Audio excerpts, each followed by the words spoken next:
ত্রিপুরা একটি ছোট্ট কিন্তু ঐতিহাসিকভাবে গুরুত্বপূর্ণ রাজ্য আজ নতুন করে আলোচনার কেন্দ্রে। ভারতের এই উত্তর পূর্বাঞ্চলীয় রাজ্যটি হঠাৎ করেই এমন এক দাবি তুলেছে যা গোটা ভারতকে রীতিমতো চমকে দিয়েছে। ত্রিপুরার জনগণ নাকি বাংলাদেশে যুক্ত হওয়ার আকাঙ্ক্ষা প্রকাশ করেছে, আর এই দাবির কারণে মোদী সরকারের মাথায় হাত পড়েছে। শুধু দিল্লি নয়, পুরো ভারতের রাজনীতিতে দেখা দিয়েছে অস্থিরতা। কেন এমন দাবি? এর পেছনে লুকিয়ে আছে ইতিহাস, সংস্কৃতি আর ভৌগোলিক কৌশলগত দিক। আপনি হয়তো জানেন, ত্রিপুরার ৮০% সীমান্ত বাংলাদেশের সাথে যুক্ত। একসময়ের রাজধানী ছিল বাংলাদেশের কুমিল্লায়। এত কাছাকাছি সংস্কৃতি আর ইতিহাস থাকার পরেও কেন ত্রিপুরা ভারতের অংশ হল? আবার কি এমন ঘটল যে এতদিন পরে ত্রিপুরার জনগণ বাংলাদেশে যেতে চাইছে? এই প্রশ্নের উত্তর খুঁজতে হলে আমাদের গভীরে যেতে হবে। ত্রিপুরার ইতিহাস অত্যন্ত সমৃদ্ধ এবং স্বাধীনতার চেতনার সাথে মিশে আছে। ঐতিহাসিকভাবে এটি মাণিক্য রাজাদের শাসনাধীন ছিল। ১৯৪৭ সালে দেশভাগের সময় ত্রিপুরা ছিল একটি স্বাধীন রাজ্য।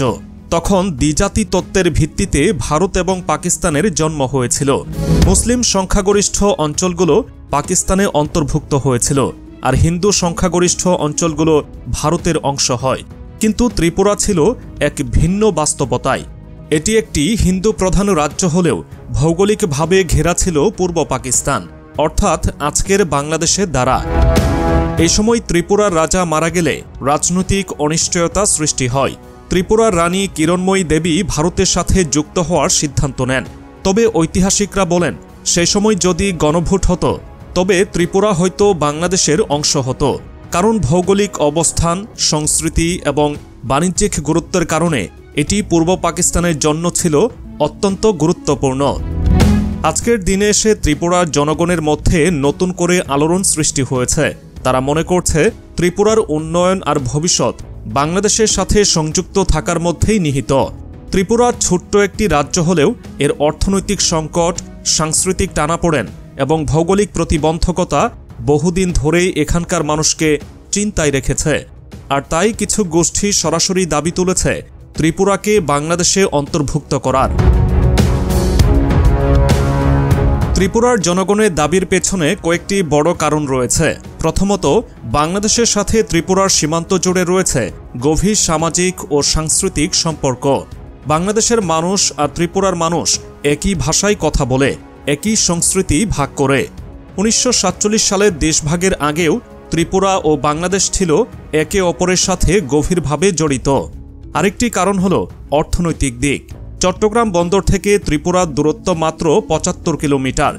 এটি ব্যবহার করলে ত্রিপুরার চা শিল্প, হস্তশিল্প এবং অন্যান্য বাণিজ্যিক কার্যক্রম অনেক সহজ হয়ে যাবে। অন্যদিকে ভারতের মূল ভূখণ্ড থেকে ত্রিপুরা বিচ্ছিন্ন।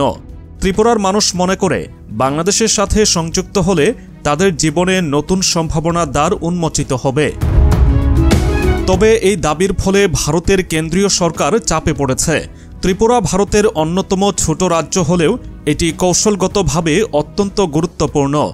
সেভেন সিস্টার্স নামে পরিচিত উত্তর পূর্বাঞ্চলীয় রাজ্যগুলোর মধ্যে ত্রিপুরা ভারতের সামরিক এবং বাণিজ্যিক প্রবেশদ্বার হিসেবে কাজ করে।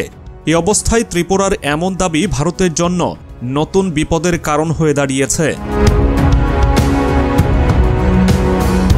ত্রিপুরার জনগণের এই দাবি নতুন নয়। অতীতে একাধিকবার ত্রিপুরায় স্বায়ত্তশাসনের দাবিতে আন্দোলন হয়েছে। আদিবাসী গোষ্ঠীগুলোর সাথে বাঙালিদের সাংস্কৃতিক বিরোধ বারবার ত্রিপুরায় অস্থিরতা সৃষ্টি করেছে। সাম্প্রতিক সময়ে এই দাবি আবারও জোরালো হয়েছে। তবে এবার তারা সরাসরি বলছে বাংলাদেশে সংযুক্ত হলে তাদের ভবিষ্যৎ আরও উজ্জ্বল হবে। ত্রিপুরার এই দাবির পেছনে ইতিহাসের আরও একটি গুরুত্বপূর্ণ অধ্যায় রয়েছে। ১৯৭১ সালের মুক্তিযুদ্ধের সময় ত্রিপুরা বাংলাদেশের স্বাধীনতার লড়াইয়ে গুরুত্বপূর্ণ ভূমিকা পালন করেছিল। এই রাজ্যটি ছিল মুক্তিযোদ্ধাদের অন্যতম ঘাঁটি, যেখানে হাজার হাজার শরণার্থী আশ্রয় নিয়েছিল। সেই সময়ে ত্রিপুরার মানুষ তাদের সীমিত সম্পদ দিয়ে বাংলাদেশের মুক্তিযোদ্ধাদের সাহায্য করেছিল। এক অর্থে বাংলাদেশের স্বাধীনতার ইতিহাসে ত্রিপুরার অবদান অনস্বীকার্য। কিন্তু এখানেই প্রশ্ন ওঠে, এত ঐতিহাসিক ও সাংস্কৃতিক বন্ধন থাকার পরেও কেন ত্রিপুরা ভারতের অংশ রয়ে গেল? ত্রিপুরার মানুষের একাংশ মনে করে এই সম্পর্কের কারণেই তাদের বাংলাদেশে থাকা উচিত। বাংলাদেশের সাথে তাদের যোগাযোগ শুধু ভৌগোলিক নয়, এটি আবেগেরও একটি গভীর অংশ। তবে ত্রিপুরার এমন দাবির পেছনে আরেকটি বাস্তবতা লুকিয়ে আছে। ভারতের মূল ভূখণ্ড থেকে এই রাজ্যটির দূরত্ব। ত্রিপুরা ভারতের মূল অংশ থেকে কার্যত বিচ্ছিন্ন। সেখানে পৌঁছানোর জন্য দীর্ঘপথ পাড়ি দিতে হয়, যা অর্থনৈতিক উন্নয়নে বাধা সৃষ্টি করে। ত্রিপুরার মানুষ অনেক সময়ই মনে করে ভারতের সরকারের কাছে তাদের তেমন গুরুত্ব নেই। উন্নয়ন প্রকল্পগুলো অনেক ধীর গতিতে এগোয়, আর আদিবাসী ও বাঙালিদের মধ্যে সংঘর্ষ পরিস্থিতিকে আরও জটিল করে তোলে।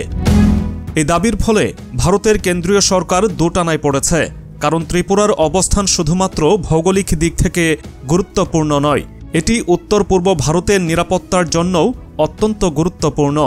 ভারতের প্রতিরক্ষা বিশেষজ্ঞরা মনে করেন ত্রিপুরা যদি বাংলাদেশে যুক্ত হয় তবে উত্তর পূর্ব ভারতের অন্যান্য রাজ্যগুলোর সাথে ভারতের যোগাযোগ ব্যবস্থা বিপদে পড়তে পারে।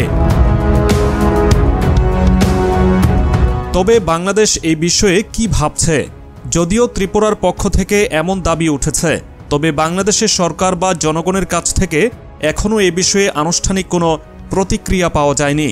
তবে এটি বলা নিরাপদ যে ত্রিপুরা যদি বাংলাদেশের অংশ হতে চায় তাহলে এর জন্য অনেক কূটনৈতিক এবং রাজনৈতিক চ্যালেঞ্জ মোকাবিলা করতে হবে। বাংলাদেশের জন্য ত্রিপুরা শুধু একটি ভৌগোলিক সুযোগ নয়, এটি একটি ঐতিহাসিক সংযোগ। ত্রিপুরার সাথে চট্টগ্রাম বন্দর, সিলেট ও ময়মনসিংহ অঞ্চলের সংযোগ বাংলাদেশের বাণিজ্য ও কৌশলগত অবস্থানকে আরও শক্তিশালী করবে। কিন্তু এই সংযোগের বাস্তবায়ন এত সহজ হবে না, কারণ আন্তর্জাতিক রাজনীতি কখনোই এত সরল নয়। এখন প্রশ্ন হল, ত্রিপুরার জনগণের এই দাবি কি আদৌ বাস্তবায়িত হবে? ভারতের কেন্দ্রীয় সরকার কি এই দাবিকে গুরুত্ব দিয়ে বিবেচনা করবে, নাকি তারা শক্ত হাতে এই দাবি দমন করবে? ত্রিপুরার জনগণের এই আকাঙ্ক্ষা ভারতীয় রাজনীতিতে একটি নতুন অধ্যায়ের সূচনা করতে পারে। অন্যদিকে বাংলাদেশের জন্য এটি হবে একটি চমকপ্রদ সুযোগ, যা তাদের ভৌগোলিক এবং অর্থনৈতিক অবস্থানকে এক ধাপ এগিয়ে দেবে। সবশেষে বলা যায়, ত্রিপুরার এই দাবির পেছনে রয়েছে ঐতিহাসিক, ভৌগোলিক এবং অর্থনৈতিক বাস্তবতা। এটি শুধু একটি রাজ্যের দাবি নয়, এটি একটি সমগ্র অঞ্চলের সংস্কৃতি, ইতিহাস এবং আত্মপরিচয়ের প্রশ্ন।